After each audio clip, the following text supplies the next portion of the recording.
Hi guys, for today's video ay bibida ko lang sa inyo guys yung aming new golf cart dito sa aming golf course dito sa Mimosa guys. Yung new golf cart namin guys ay meron po siyang mga ilaw. So kung nakikita nyo guys, may mga ilaw siya sa mga gilid-gilid no guys. May ilaw dyan sa harapan and then meron ding ilaw sa likod. So nakadesenyo talaga yan siya guys para po sa aming paparating na night golf Wow! soon. So soon po talaga ay magkakaroon na kami ng night golf niyan. So yung dati po naming golf cart ay ganito po siya. So may ilaw po siya sa harap, kaso dito sa likod wala po siya. Pero pwede pa rin naman, may ilaw pa rin naman. Yung nadagdag lang po talaga yan guys ay yung ilaw po sa may puwetan. So dito po yun, ito po yung dati yung wala siyang ilaw sa puwet. So okay lang din kasi may ilaw naman sa harap. So, and then kagandahan nito guys ay meron siyang plaster. So nakita niyo yun guys, may plaster siyang pakanan, pagkaliwa. So di ba parang sa highway lang. So kagandahan nito guys no, yung mga kadi nga pala guys, kami po mga kadi ay dito po kami sa likod nakasampa guys no. While nagda-drive yung mga player ay kami po mga kadi ay nasa likod and then may hawakan kami dyan at meron kaming tuntungan. Safe naman kami guys. Yun nga lang guys, more careful ka kapag ka po yung nagkadihan mo ay yung mga guest, then wala po silang mga pakialam sa pagdadrive, minsan reckless driver sila. So ikaw na kadi, ikaw talagang mag-iingat.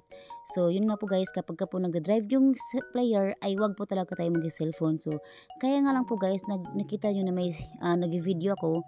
So nag-video ako dito guys, pero naglalakad na po yung mga player. So kinuhanan ko lang po talaga ng video for documentary. So nakita nyo guys, nag-video ko dyan pero hindi pa ako nagda-drive. Yung kasama kong caddy and then yung mga player namin ay walking na sila.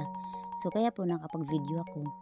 So for documentary lang po talaga to guys yung ginawa ko. Kasi napaka-delikado po talaga guys na pag nagda-driving player at then nagsi-cellphone ka, bawal po talaga. Bawal naman po talaga mag-cellphone sa namin, sa work namin. So pag meron na pong talagang time na kumari, hindi traffic siya or nag-break yung player, so break time nila, so pwede ka pong mag-cellphone pero wag naman po yung habang nag-work ay nag-cellphone, ay bawal po talaga yun guys. So kaya nga lang po guys na kapag cellphone ako dito ay wala po yung player namin naglalakad, so pwede naman po yun. Kasi nga po guys, mahirap po talaga, delikado kapag nahulog ka, lalo't kami po mga kadi ay isa lang po kaming freelancer and then wala po kaming benefits kapag po kami nahulog dyan or something happened to us. So mahirap po talaga yun guys, di ba? So dito naman guys ay may isa pong kayong nakitang golf cart dyan guys na parang may kurtina siya sa taas and then may red flag siya.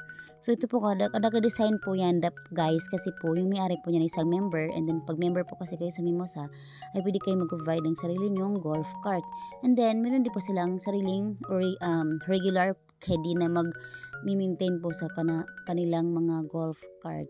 So tawag po namin dyan ay OGC. So parang own golf cart na mga member ng Mimosa. And then lastly guys, gusto ko lang po malaman ninyo na pagiging kadi ay hindi po siya basta easy man lang no guys.